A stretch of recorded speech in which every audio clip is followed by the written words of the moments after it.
And welcome to Crimson Tide Rewind, live from Baumhower's Victory Grille in Vestavia Hills. Presented by the Alabama Department of Public Health, who reminds Alabama, don't wait, vaccinate. Roll Tide, everyone. This is Roger Hoover alongside former Alabama linebacker Cory Reamer. And Cory, it is great to see you, especially after Alabama defeats the Mercer Bears 52-7 on Saturday. Yeah, it's a great win. That's took care of business like you were supposed to. We talked about it, last week. It's don't sleep on your opponent. Don't worry about who's on the other sideline. Go out there, take care of business. And, they came away. They played a clean game.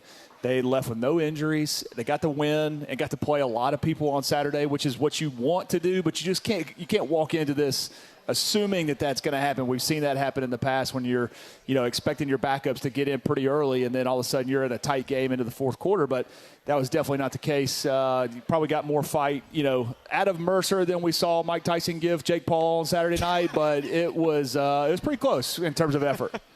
That's certainly good. Alabama was really able to empty its bench all throughout that ballgame. We saw that throughout the Saban era, but I don't know if we've ever seen that many walk-ons get on like we did. I mean, it was nearly everybody on this flip card that we always have with us in the booth.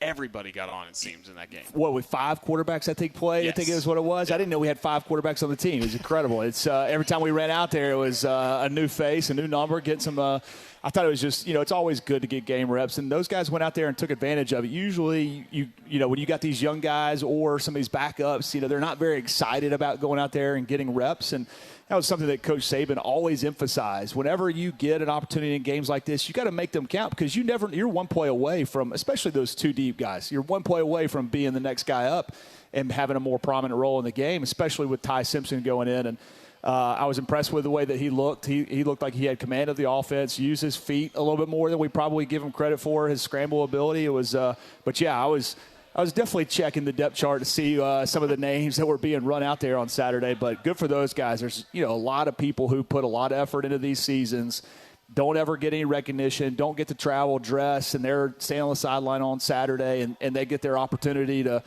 get into the game. There's a couple guys that I know personally that are freshmen down there that are walk-ons, and good for them. They had an exciting moment. They actually got to get some game reps. Give them a shout-out. Who are they? I mean, we had a couple.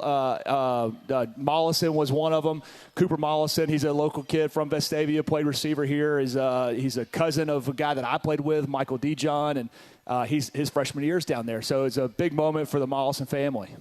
Certainly cool to see. Alabama picks up a 52-7 win over Mercer, and in this era of college football, every win really is important. The Crimson Tide not only continue to keep their name in the race for the college football playoff, but due to some chaos around the SEC, things looking better for a path to Atlanta in the SEC championship game. Yeah, I mean, you go back and listen to this show probably 4 or 5 weeks ago. After the first of the 2 losses that we have, it was probably looking like we didn't think we had a shot at making getting into Atlanta.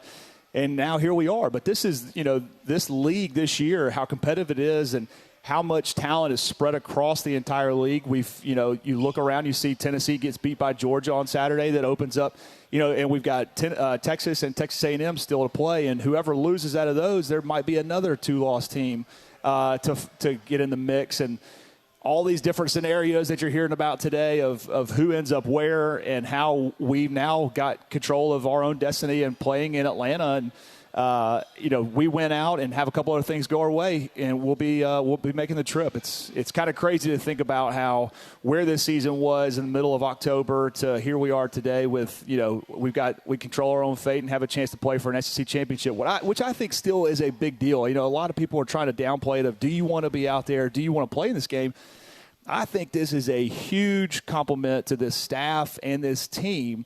The first year after Coach Saban retires, if he can find a way to still get into that SEC championship game, it kind of silences a lot of the criticism that they've been taking so far this season, how they've been able to turn this year around. It's still a big deal. I mean, the SEC championship for me was always a massive game, and I still think it carries some weight. Obviously, there's some different elements that play into that with, do you want to be in it as a 2-loss team? Do you still get in the playoffs if you lose in the SEC? I understand all of that, but I think it's awesome that we're at the point where we've got a chance to play for an SEC title. Only 2 games left in the regular season. Alabama at Oklahoma coming up on Saturday, and then home for the Iron Bowl the Saturday after Thanksgiving. We'll talk about what's ahead. We'll talk about this win against Mercer, and we invite your phone calls to join us on the show this evening. Give us a call at 877-202-BAMA. That's 877-202-2262. We'll be with you for the next hour from Baumhower's Victory Grille here in Vestavia Hills with Crimson Tide Rewind, presented by the Alabama Department of Public Health. This is the Crimson Tide Sports Network from Learfield. Strong side to the left. They run it and then bounce it to the left side. Ball on the deck. Scramble for it. Picked up by Bama. Tide's got it at the 45-yard line. C.J. Miller had it.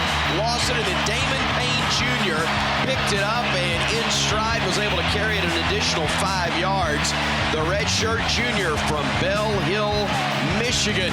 D-square comes up with a nice takeaway.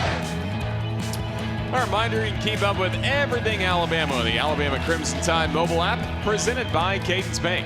It's available at the App Store and Google Play. Download the Alabama Crimson Tide mobile app now for free. Again, we're with you for the next hour from Baumhower's in Vestavia Hills, and we invite your phone calls. The number to dial, 877-202-BAMA, and we will go to the phones right now for our first caller this evening.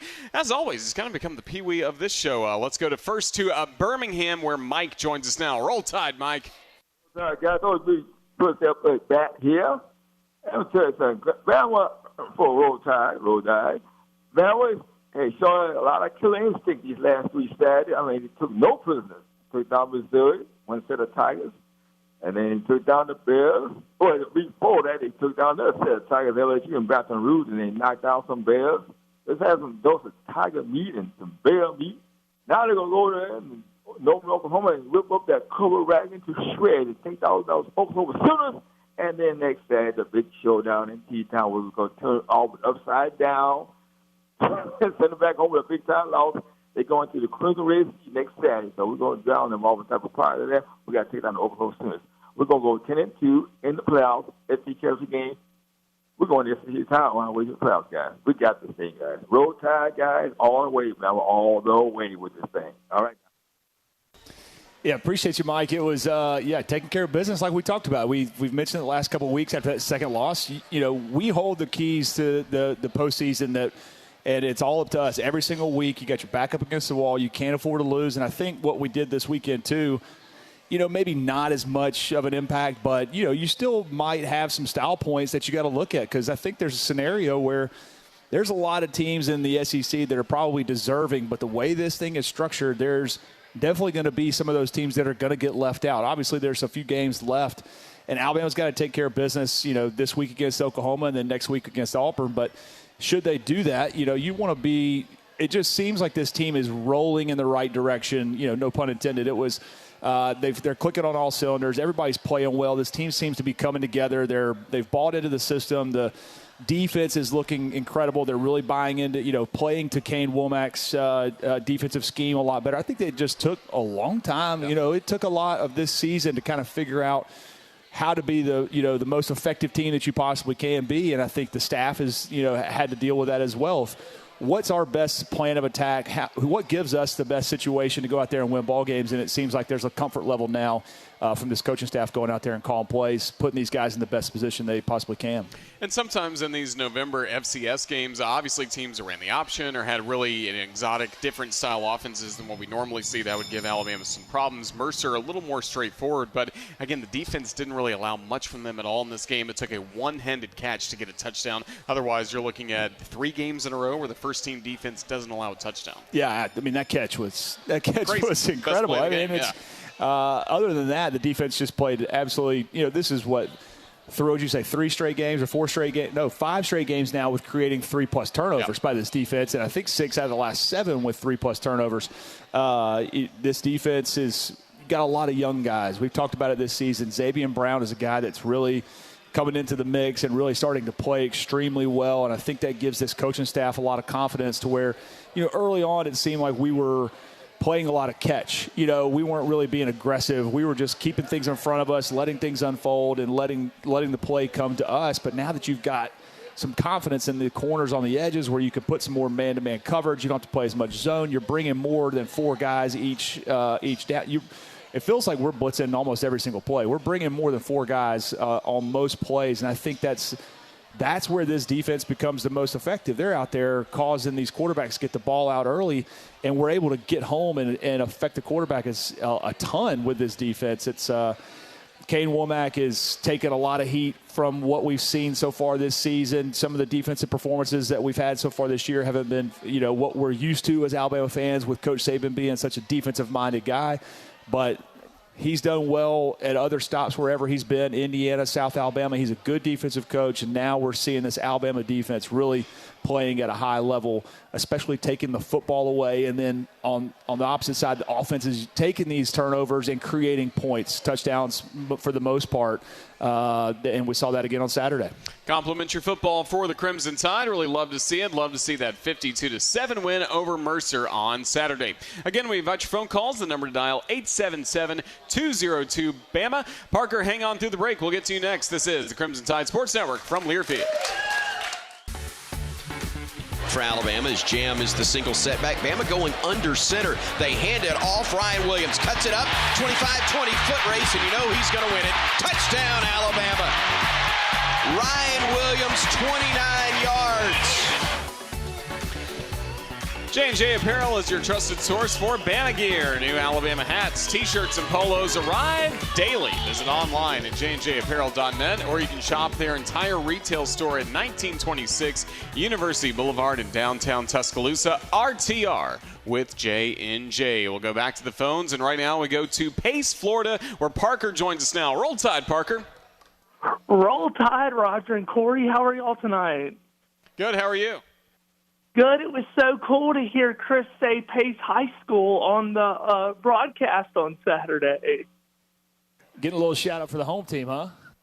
Yeah, the guy that kicked that extra point used to kick at our high school. But here's a question I have: do you think that if we take care of business this weekend in Oklahoma and on the plane, when the Auburn comes to Tuscaloosa and we get in the SEC title and somehow lose it, I don't want to put all that out in the air, but do you think the committee would penalize us?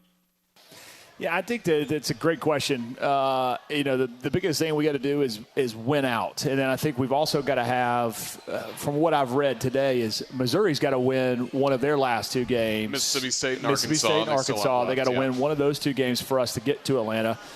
There's been a lot of conversation around, and I think Greg Sankey is one that came out and said it, that we're not going to penalize teams that make it to the he doesn't have control over the other conferences, but you would hope that the committee doesn't penalize teams that are playing in a conference championship, and you got these other teams that are kind of waiting in the wings, even though that, obviously it brings in a different element. You've got Alabama, whoever's playing the SEC. I don't want to say that if one team has 3 losses but they played in the SEC championship, you got a lot of 2-loss teams that are sitting at home watching that didn't play that week.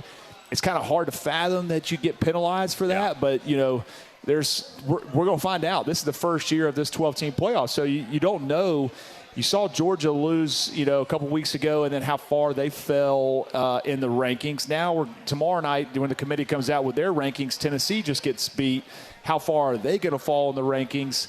There's a lot of elements in play, but I have a hard time feeling like Alabama is going to get left out of the playoffs should they go to Atlanta and unfortunately lose that ball game because they got 3 losses. But it's possible. I mean, there's so many teams. I mean, 3 or 4 weeks ago, there was 27 teams who had a real argument for them to be in this 12-team playoff. I think we're going to see this change from 12 to 16 pretty quickly, but hopefully that's not the case for us. Hopefully we take care of business. We don't have to worry about it, but should that happen, I think it's going to be really difficult for them to leave us out. Whoever we play, I think it's going to be a competitive one.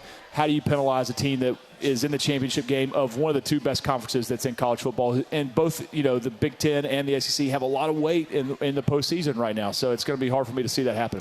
We heard about all these tiebreaker scenarios from the SEC office in the summer, and I think most of us still felt like, okay, it's going to be like it has been before. Somebody's going to go undefeated, and then maybe there will be a few teams with one loss, or it'll be a separator, but we're not used to seeing all these teams so close together. And what I like is, yes, you have the tiebreakers, first of all, going head-to-head, but then the opponent's winning percentage, and with that, Alabama, that's the reason they have a path to Atlanta. And yes, obviously it benefits Alabama, so I like it, but just in general, I think that's a good way to look at it. Who has played the toughest schedule? Yeah, I think that with so many teams and probably a lot more parity across college football, that you're going to see a lot, of these committees lean a lot more on the analytics, on the data of the strength of schedule and their opponent's strength of schedule and opponent's records. And because, does a team get penalized for, winning a top 5 matchup early in the season, but what we saw with Tennessee, but losing a top 5 matchup or top 10 matchup later in the season? How does this all play out? How do they shake this,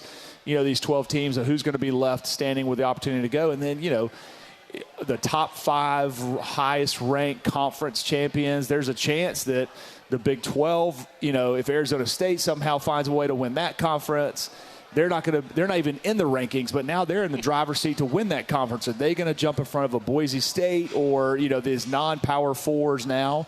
There's so many different crazy scenarios, but I mean, this is good for ratings. This is good for college football. It probably means more money's coming into the sport. There's a lot more eyes on all these different games, but this definitely is clear as mud of how this thing's going to shake out and who's going to be the top 12 teams. Are you going to get the best 12 teams in this playoff? It's probably going to be difficult to do that and they said that early on is, the top 4 conferences champions are automatically going to be there. Well, there's a opportunity for a team that's going to win one of those 4 championship games that's going to be ranked 13th or 14th that could find themselves into the bye week in a top 4 seed.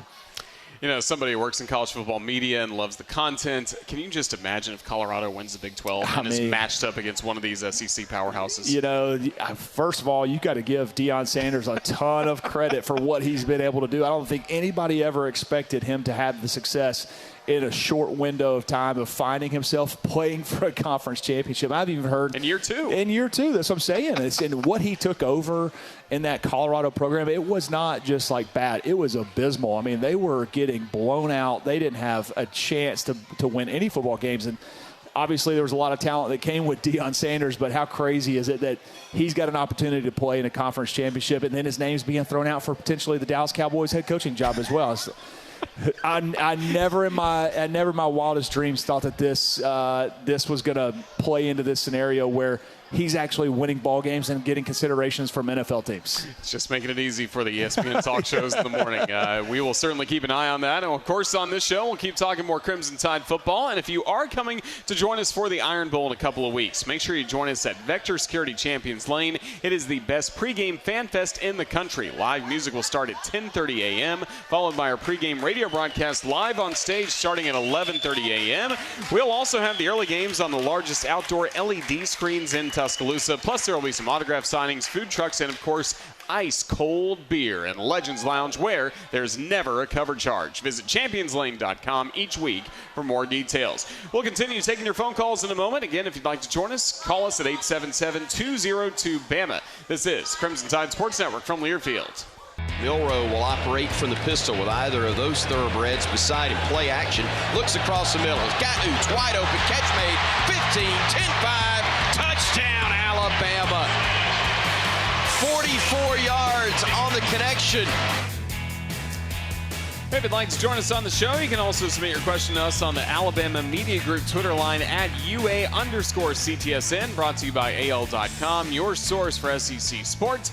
Right now, we'll go right back to the phones, where we will go to Moundville, where Hal joins us now. Roll Tide, Hal. Roll Tide. Good evening. What's up, Hal? Hey, Cory. Well, I'm dodging deer right now, so. You got to be careful in Moundville, man. They're running all over the place. They are. Hey, other than us, other than our team, I was wondering if you would list, say, just a a few teams, 3 or 4 that would be in your assessment would be the strongest contenders in this playoff? I think that, everybody, Texas right now, Oregon's got that signature win over Ohio State. And they didn't look great. That's the problem. Oregon this past weekend played at Wisconsin. They barely, sneak out of there. A team that we dominated at Wisconsin. Oregon only wins, 16-13 was the final score, but they got that win over Ohio State. They're a great team. Texas didn't look their best, but playing at Arkansas, a lot of people probably understand it because everybody who goes there realizes it's not an easy place to play. And that is a rivalry. It is a Texas-Arkansas. Supposedly, Arkansas recognizes it more as a rivalry than Texas did, but still, that is a tough place to go play. Arkansas is a good football team. They're well coached. But I do think Texas has some of the offensive firepower to really be some contenders. I'm not really worried about Penn State. Indiana is another team that's, they're undefeated, but they haven't really been tested. We're going to find out this weekend. I think that's the big noon kickoff game this weekend. Playing Ohio State, we're going to figure out what they're really about. Kurt Signetti getting the huge contract extension over the weekend, former coach of mine. So excited for him. I think the deal is that we're seeing a lot of the teams that are probably going to be the most competitive or would be the most competitive coming out of this league. Unfortunately, we're kind of beating each other up throughout this regular season. I think Alabama right now has, if you look at what they've done the last few weeks, they're probably peaking at a really good time in this season. The offense is really clicking. The bye week has come at a good point in time. Their defense is starting to figure it out. I really think, there's definitely some good chances. Once you start getting down the list, Georgia is a team that looked really good on Saturday against a good Tennessee team. Ole Miss is one of those where, their offense can go out there and compete with anybody. Their defense has definitely improved. Jackson Dart's healthy. They can win on any given Saturday. But then from the ACC, Miami's not a team. SMU, Boise State, there's a lot of teams that are, I think that's the theme of college football this year. We're used to seeing like 4 teams that are just dominant. And then we don't have really those teams that are just going out there that look head and shoulders above everybody. It seems like it's very difficult for a lot of teams to be able to put a full game together consistently throughout the season. And I think when you've got depth, the teams that go into the playoff that are the healthiest and have a decent amount of depth, Texas is, head a little bit. They got an advantage over some other teams in the fact that they've got 2 quarterbacks that are very capable to go out there and win ball games. You don't have much drop off at all if you lose Quinn Ewers. We saw that earlier in the season. Arch Manning comes in and steps in nicely and is able to win. Their offense probably gives them a pretty good advantage to go out there and have a really good shot at winning this title. But Alabama does as well. The way we've played the last few weeks, I got a lot of confidence in us. But you just look at the top 10, how many teams that are out there with losses. Oregon, the only team with an unblemished record. And, I'd love to face Oregon. I would just say that. I would just love to face them. I think we'd have a pretty good shot at beating them, even though they're the number 1 ranked team right now. And speaking of Georgia Bulldogs, they pick up that win against Tennessee, and it still just doesn't feel like an explosive Georgia offense. Carson Beck's still really good at quarterback, but just around him, they are able to use their tight ends a little bbit more. Had success with that against the Vols on Saturday, but that's another team you don't want to face at this point of the year, and Alabama may have to face coming up in the SEC Championship game. And I think there's probably a lot of teams that are in the country that are looking at us, who gets in from the SEC conference, because those are the teams that you really don't want to face when you get into postseason, especially with the experience that we have. Carson Beck has played a little bit better on Saturday than he has over the last couple weeks, but his offensive line picked up for him. He just doesn't have those same weapons that he's had the last couple years. He is a great quarterback. He doesn't have the time in the pocket to be able to make some of the throws. He's had some injuries on that, across the O-line this year that have really hurt them. And then you don't have the Ladd McConkeys and you don't have the Brock Bowers, those guys that are consistently making catches. And I think Georgia's had more drop balls than a lot. I mean, the amount of drop passes that they've had as a team this year has really, really hurt them. But when they put things together, they are a scary team. It's going to be fun to watch because to answer Howell's question of who's got the best shot at making deep runs in this, it's like, man, it's going to be pretty difficult to kind of pinpoint. I think there's going to be a lot of good matchups, but you look across who are, like we talked about a minute ago, all these teams that we just discussed aren't getting into the playoffs. You know, you've got a lot of these outside teams. What is it? You got Army and Tulane that are playing. You got potentially one of those. Notre Dame could slip in there. So we'll see. I mean, I don't know if we're going to get the best 12 teams and some of these teams that would be very scary in a playoff situation the way that they're played towards the end of the year. Fascinating few weeks coming up as we get closer to the college football playoff, and the best place to catch all the action is here at Baumhower's Victory Grille. They certainly understand that times are tough, especially this time of the year, so their Santa Specials menu is here to make your wallet happy. Featuring items starting at only $7.99, like their 1/3 ounce custom grind Omaha beef tailgate burger, curly-Q fries, and a free beverage for only $8.99. Baumhower's legendary fun, legendary food, and legendary value. We'll continue with more in a moment. This is the Crimson Tide Sports Network from Learfield. Across the middle, catch is made, first down and more.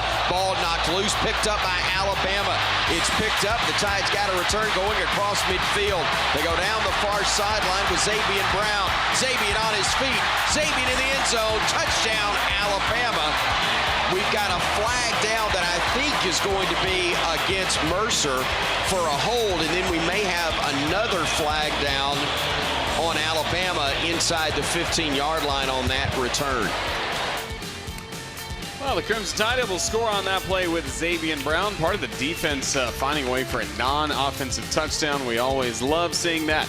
If you'd like to join us on the show, submit your question to us on the Alabama Media Group Twitter line at UA_CTSN. Brought to you by AL.com, your source for SEC sports. And we've talked a lot about the defense already. For Jalen Milroe in a game like this, I mean, the main thing everyone wanted to see was him stay healthy, but he was once again elusive as a runner, had a rushing touchdown, threw for 2 more touchdowns. Again, just stayed in rhythm with the great play we saw from LSU the week before. Yeah, absolutely. You didn't have to do too much out there. And you want to go out there and take care of business. Don't turn the ball over.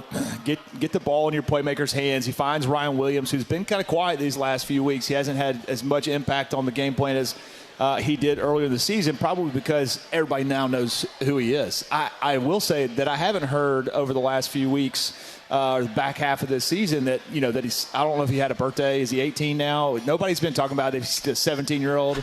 I haven't heard it as much. Maybe just wait till the playoffs when he starts making more plays. You'll hear it again. Trust me. Man, no, but you're right. Jalen Milroe goes out there and does what he's supposed to do. He's been looking really good the last couple of weeks. I really feel like that bye week couldn't have come at a better time for him.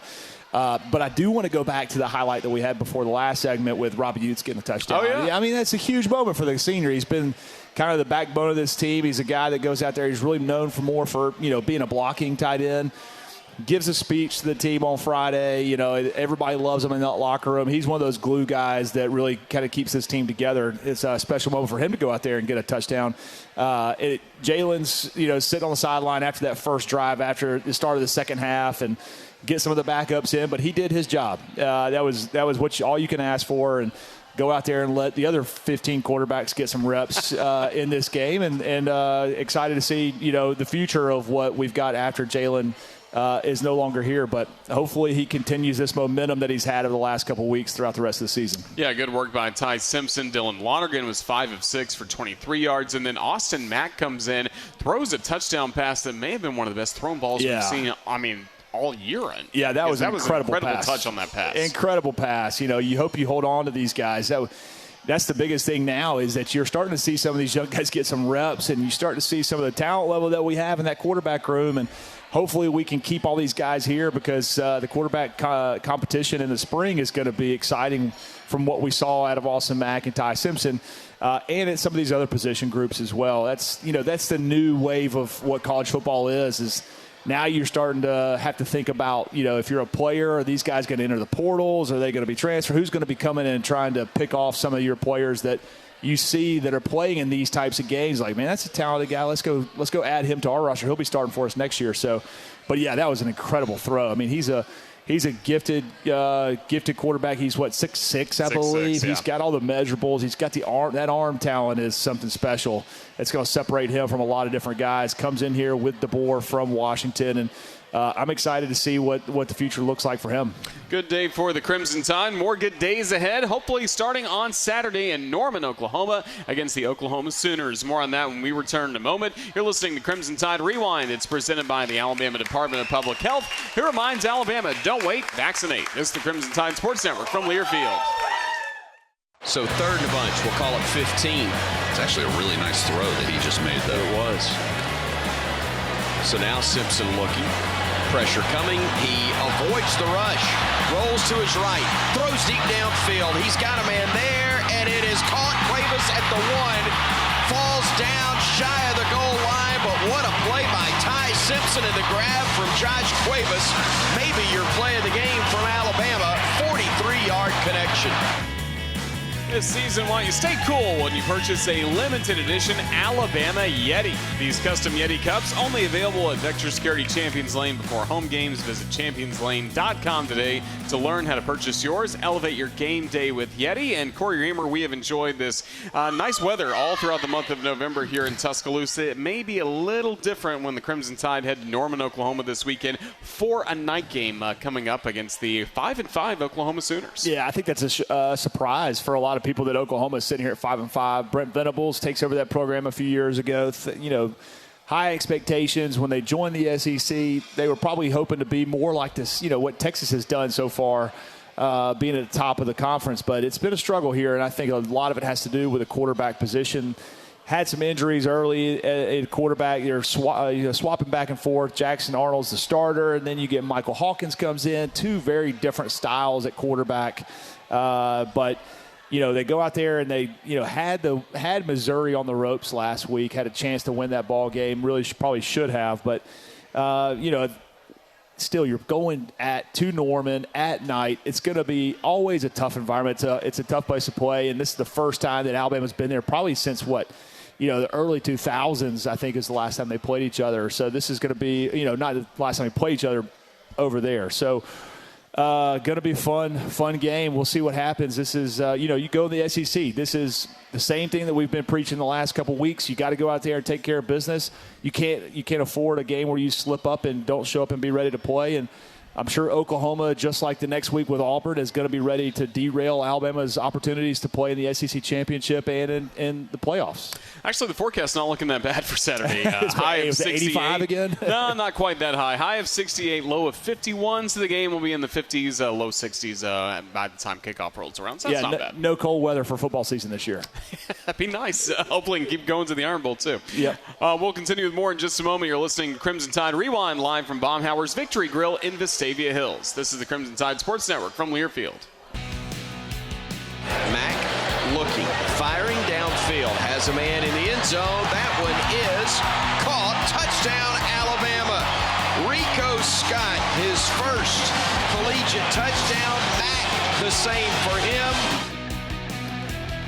Let's take a look at our prescription for success. It's presented by Payless Drugs, your locally owned family pharmacy with 5 locations here in Birmingham. Payless can handle your prescriptions, over-the-counter solutions, and home delivery. Payless at mynewpharmacy.com. Alabama against Oklahoma on Saturday. Cory, what is that prescription for success? Well, I think we got to be prepared for 2 quarterbacks. I think that's a tough thing for any team when you're preparing to go on the road, especially what we've seen from both of these guys. Obviously, Jackson Arnold being that guy that played for the entire game against Missouri, but this is a hard thing for any coach when you go into a game, is you know that they've got their backup quarterback who is completely different than what their starter is. How much time do you spend preparing for more of a mobile guy?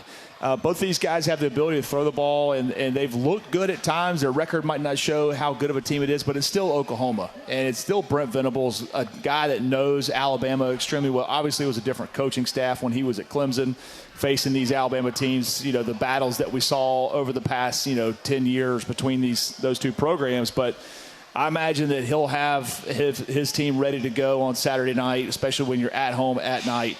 It's going to be a tough environment. You got to be ready to play. This is like we said, everything depends on what we do. We are in control. That's what Coach Saban always talked about, and I imagine Coach DeBoer is doing the same thing with this team right now. We've got to prepare and be ready to go. We can't fall asleep at the wheel. Take care of business, and the postseason will take care of itself. Important football ahead for the Crimson Tide. More on that when we return. This show brought to you by the Alabama Department of Public Health, reminding Bama fans, don't wait, vaccinate. This is the Crimson Tide Sports Network from Learfield. What's on tap next for Bama? Brought to you by Bud Light. Bud Light, proud sponsor of Alabama Athletics. It is easy to drink and it's easy to enjoy. Coming up on Wednesday, it'll be a busy night for us on the network. Starting at 6 p.m., we will have Hey Coach and the Kalen DeBoer Show. And then later that night, it'll be Alabama against Illinois in men's basketball coming up from downtown Birmingham with our coverage starting at 7 and the game at 8 p.m. all across the network. Don't forget, we'll have Crimson Drive driven by NASCAR streaming live on Tuesday and Thursday afternoon at 2 p.m. Central on all of our social media platforms. And then football against Oklahoma starting at 3:30, our airtime kickoff just after 6:30 in Norman, Oklahoma. Cory, it should be an exciting week for the Crimson Tide, just continuing to try to move this season forward, get closer to this team's goals. Yeah, absolutely. It's like we said, this is got to, beat a dead horse. We've got to go out there and take care of business on Saturday, and then you turn around, you got the Iron Bowl next week, and we'll see what happens after that, how all these scenarios that everybody's talking about, right now of who's going to end up in Atlanta and then what the top 12 teams are going to be for the playoffs.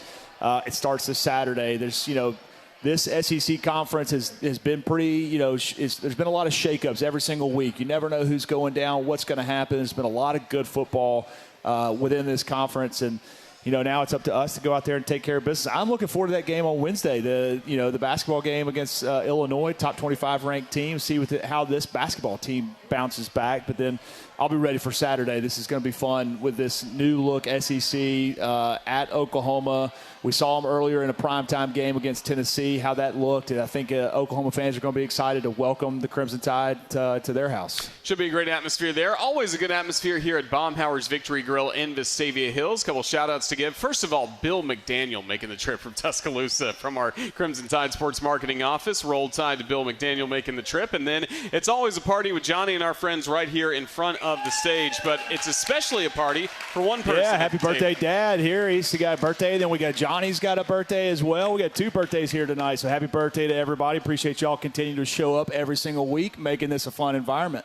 Well, it's going to be another party coming up next week. We'll be back with the show at 6 p.m. And our producer, Todd, will be the host of the show. I'll be out with the men's basketball team in Las Vegas. So, yeah, that's an added bonus. You'll be missed. The excitement level there from them does not mean that you're not going to be missed next week for sure. Everyone is excited about a Todd show coming up next week. We will have Todd and Cory hosting the show to recap Oklahoma. I'll be back with you afterwards for the Iron Bowl recap. But some important football, Cory, coming up. And, again, we're just glad to be able to talk about it here on Monday nights at Baumhower's. One of the things you hit on earlier that we didn't really get to talk about, but this, defensive touchdown that we had this past weekend was the first of the season. I remember not that long ago, probably, I think it was 2014 or 2015, where we had like 13 or 15 non-offensive touchdowns in a season. I think this was the first one for this year. That's going to be something that we've got to continue to build on. We've been creating a lot of turnovers, but if we can get a defense that can find their way into the end zone, that's going to be huge. It's a big momentum shifter for games when you can pick up possessions without your offense having to be on the field. That's massive. Hopefully we can continue to do that. Look forward to it. Cory, Roll Tide, great work. Hey, Roll Tide. Appreciate it, Roger. If you missed any portion of tonight's show, you can always catch it on demand on our Alabama Insider podcast. Make sure you download and subscribe wherever you get your podcasts. And that'll do it tonight for Crimson Tide Rewind, presented by the Alabama Department of Public Health, live from Baumhower's Victory Grille in Vestavia Hills. Huge thank you back to our studios to Jerry Kelly and Zach Hargrove producing the show, our engineer and next week's host, Todd Robbins, as well as Cory Reamer. I'm Roger Hoover saying thank you for listening to another edition of Crimson Tide Rewind. Till next week, Roll Tide, everyone.